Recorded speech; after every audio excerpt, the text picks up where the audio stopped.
to Allotment Life. This is my YouTube channel where I take you around the allotment with me and show you what I'm getting up to each week. After our 3 days of summer and our week of torrential rain, I'm hoping that the weather will start to stabilise and we'll get some more sunshine again this week. On my list of things to do this week is to tackle the tomatoes in the greenhouse. They're starting to look rather overgrown.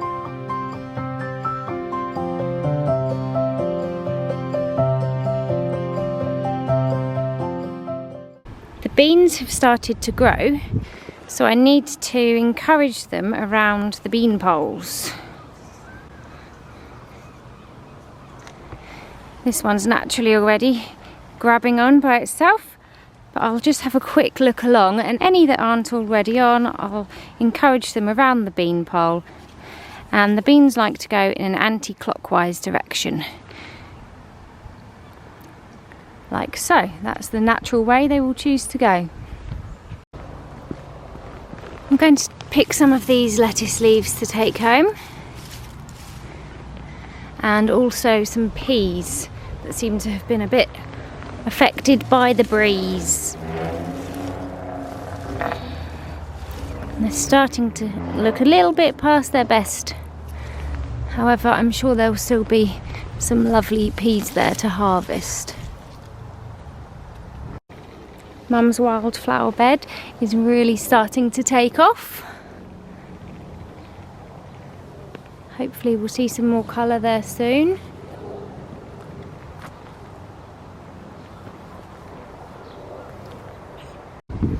We have our first tomato. Interestingly, this is an outdoor one. This variety is Montello. We've not grown it before, so I can't yet tell you whether it's any good. We have a constant supply of helicopters flying over today, as it's Silverstone racing this weekend, so hopefully there isn't too much helicopter noise in the background. I've got some more outdoor cucumber ready to harvest.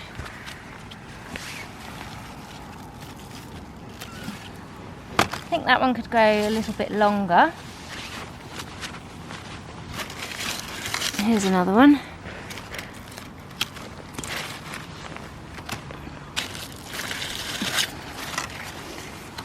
And I think I'll tie this bit up as well to keep it off of the ground. Next up are the courgettes.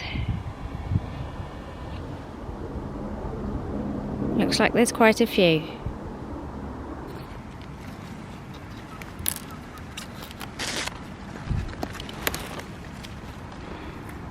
I have heard that you can eat the flower. This one doesn't look too healthy actually.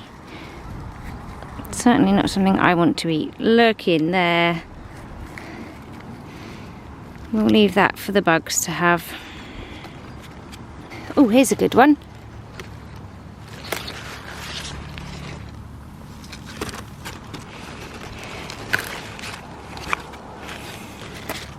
My little basket's suddenly been filled with courgettes.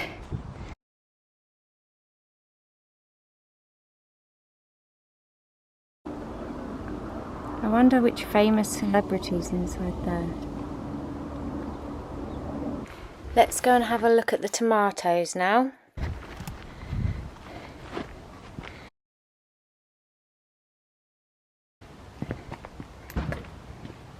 As you can see, they have just gone crazy. And they're starting to lean over. They're extremely bushy. They're getting very tall. We do have tomatoes forming in here. They're not starting to ripen yet, but I think if I could cut back some of these leaves and give it some more airflow and maybe let some more sunlight in, that would be good. Really, I'm waiting for my neighbour to come out so I can ask his advice. Let's go and have a look at his tomatoes and see how he does it.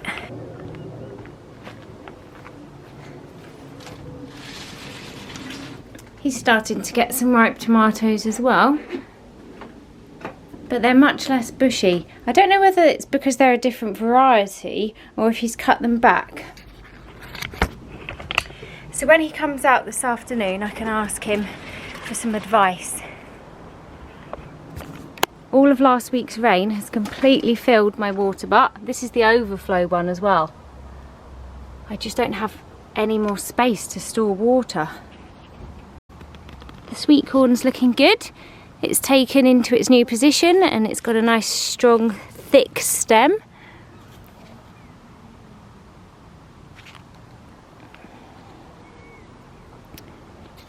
I have a red sunflower over here. Well, not quite red.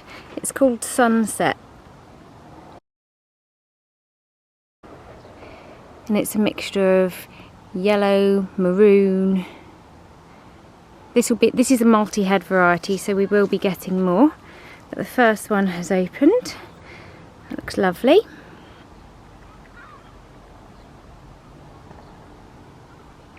Oh no, I've just seen a really bad disaster. My sunflower head has completely snapped. That's frustrating, to say the least, because that was my tallest one that was at head height. And I have got it supported, obviously not well enough. That's a shame. Now it is still attached. So I'm going to point it back up in place, support it in place, give it a feed and hope that it comes back to life.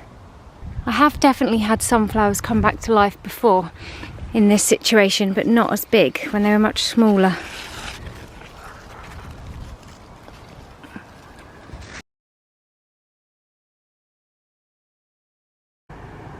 I've put a taller bean pole in.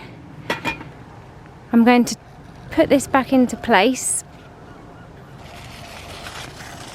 and tie it on. There we go, it's back in place. I'll give it a week or so and see how we get on. Hopefully it will start to point up again towards the sunlight. This is going to be hard to film because there's very little space in here, so I might have to do a before and after. I've spoken to my neighbour and he's shown me which bits of the tomatoes to cut back in the greenhouse, so I'm going to attack that now.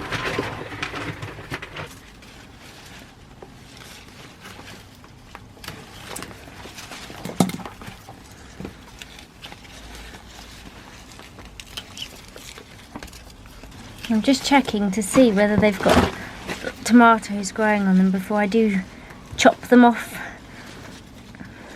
I might just get a few of the lower leaves if they've got tomatoes growing on them. What's this one? Well, that hasn't got any. I'll have that out.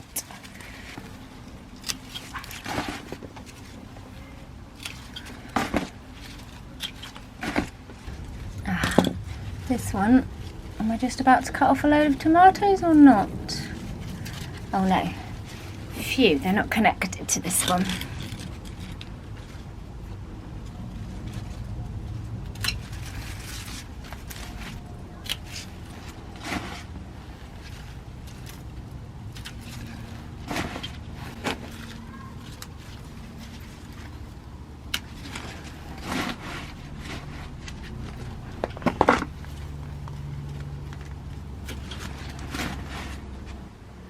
I've filled one bucket so far, but there's still more to go.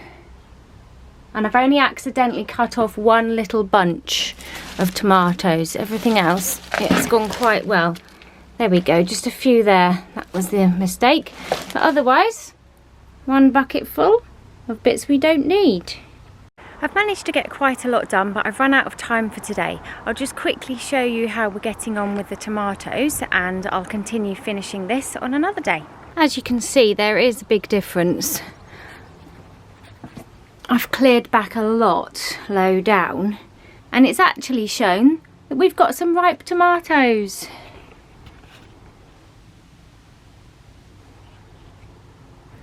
I'm going to pick those tomatoes now, quickly show you the harvest that I've picked from today's crop, and I will leave it there for today and come back later in the week. This is today's harvest. Some lettuce leaves, tomatoes, two different varieties, Montello and chocolate cherry, neither of which we've grown before. A nice dahlia flower there. lots of courgettes, 2 different varieties, 2 cucumbers and some peas.